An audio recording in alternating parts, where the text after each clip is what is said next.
الحمد لله نحمده ونستعينه ونستغفره ونؤمن به ونتوكل عليه ونعوذ بالله من شرور أنفسنا ومن سيئات أعمالنا من يهده الله فلا مضل له ومن يضلله فلا هادي له ونشهد أن لا إله إلا الله وحده لا شريك له ونشهد أن سيدنا ومولانا محمدا عبده ورسوله أما بعد فأعوذ بالله من الشيطان الرجيم بسم الله الرحمن الرحيم فصل لربك وانحر صدق الله المولانا العلي العظيم وبلغنا رسوله النبي الكريم ونحن على ذلك لمن الشاهدين والشاكرين والحمد لله رب العالمين رب اشرح لي صدري ويسر لي أمري واحلل عقدة من لساني يفقهوا قولي اللهم صل على محمد وعلى آل محمد وبارك وسلم في أول كلامنا اللهم صل على محمد وعلى آل محمد وبارك وسلم في أوسط كلامنا اللهم صل على محمد وعلى آل محمد وبارك وسلم في آخر كلامنا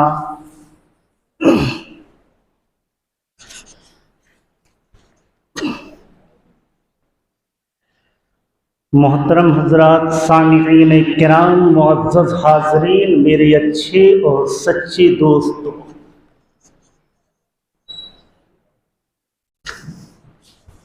ہم اور آپ آج جمع ہوئے ہیں عید الاضحیٰ کی نماز کے لیے۔ اللہ تبارک و تعالی نے ہمیں دو عیدیں عنایت فرمائی، اور دونوں عیدوں میں اللہ تبارک و تعالی نے فرمایا کہ میری تکبیر بیان کرو، میری تسبیح بیان کرو، میری بڑائی بیان کرو، میری تعریف بیان کرو۔ یہی وجہ ہے کہ آپ دیکھیں گے کہ عید الفطر میں بھی یہ تسبیح رکھی گئی کہ آپ آئیں نماز کے لیے، ایک راستے سے آئیں، دوسرے راستے سے جائیں، اور اللہ کی بڑائی بیان کرتے ہوئے آئیں، اللہ کی بڑائی بیان کرتے ہوئے جائیں۔ اللہ اکبر، اللہ اکبر، لا الہ الا اللہ، واللہ اکبر، اللہ اکبر، وللہ الحمد۔ عید کے دن یہ بتلایا گیا کہ جس راستے سے آپ آئیں اس راستے سے اس تکبیر کو پڑھتے ہوئے آئیں، اور جب عید کی نماز پڑھ لے تو دوسرے راستے سے جائے اور اسی تکبیر کو پڑھتے ہوئے جائیں۔ یہ تکبیر کیا ہے؟ اللہ کی بڑائی ہے، اللہ کی حمد ہے، اللہ کی ثنا ہے، اس کی توحید کا بیان ہے۔ اور عید الاضحیٰ میں اللہ تبارک و تعالی نے فرمایا کہ عید الفطر میں تو ایک دن پڑھنا ہے، لیکن عید الاضحیٰ میں بتلایا کہ اس کی کثرت کرو، کثرت سے پڑھو۔ اس لیے عید الاضحیٰ میں آپ دیکھیں گے کہ اس موقع میں ذی الحجہ کی 9 تاریخ سے یہ اللہ کی بڑائی تکبیر تشریق 9 کی فجر سے لے کر کے 13 کی عصر تک کہا گیا، 5 دنوں تک کنٹینیو تم ہر نماز کے بعد ہماری بڑائی بیان کرو، ہماری تسبیح بیان کرو، ہمارے حمد بیان کرو۔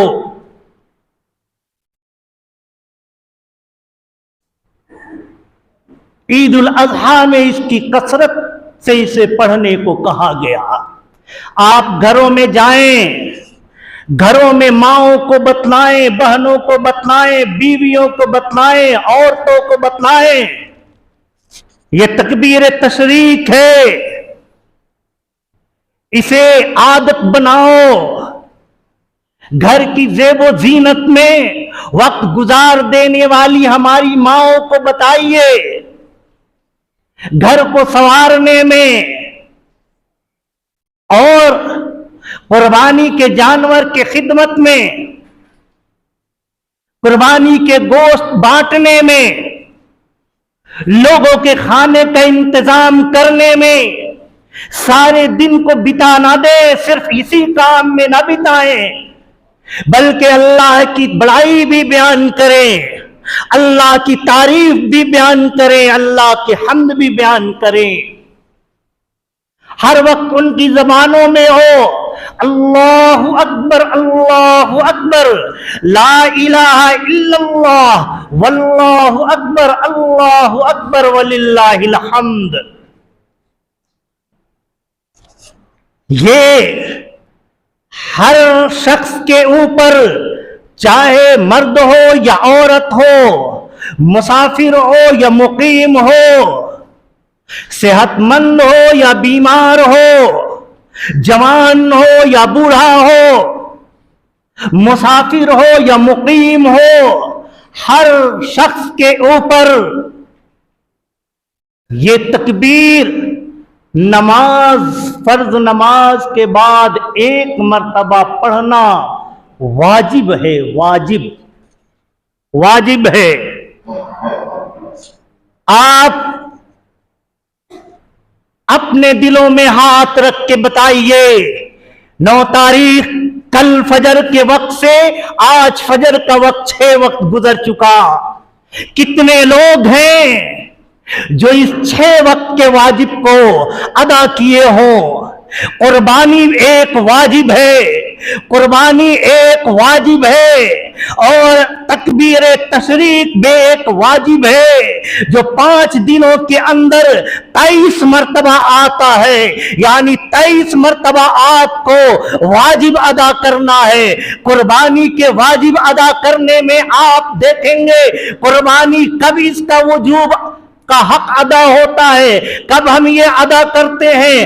اب نماز کے بعد ہم قربانی کریں گے، اور وہ ایک واجب ہے، وہ ایک واجب ہے۔ اس کے لیے مہینوں سے تیاریاں ہوتی ہیں، ہفتوں سے تیاریاں ہوتی ہیں، اس کے لیے انتظامات کیے جاتے ہیں، لیکن یہ جو 23 واجبات، جو 23 ٹائم ہمارے پاس واجب آتا ہے، اس کو کتنے لوگ اہتمام کے ساتھ اس واجب کو ادا کرتے ہیں؟ واجب کا چھوٹنا کوئی آسان نہیں ہے، واجب کا چھوٹنا کوئی آسان نہیں ہے۔ واجب اور فرض میں کوئی زیادہ فرق نہیں ہے، بلکہ بعض فقہائے کرام کے نزدیک واجب ہی فرض ہے اور فرض ہی واجب ہے۔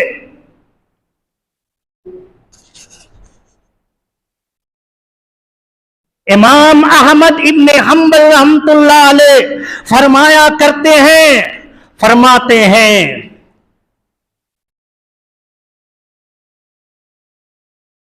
کہ لوگوں کے اندر سے جب سنتیں اٹھ جاتی ہیں، عوام کے اندر سے، امت کے اندر سے سنت جب اٹھ جاتی ہے، نوافل جب اٹھ جاتے ہیں،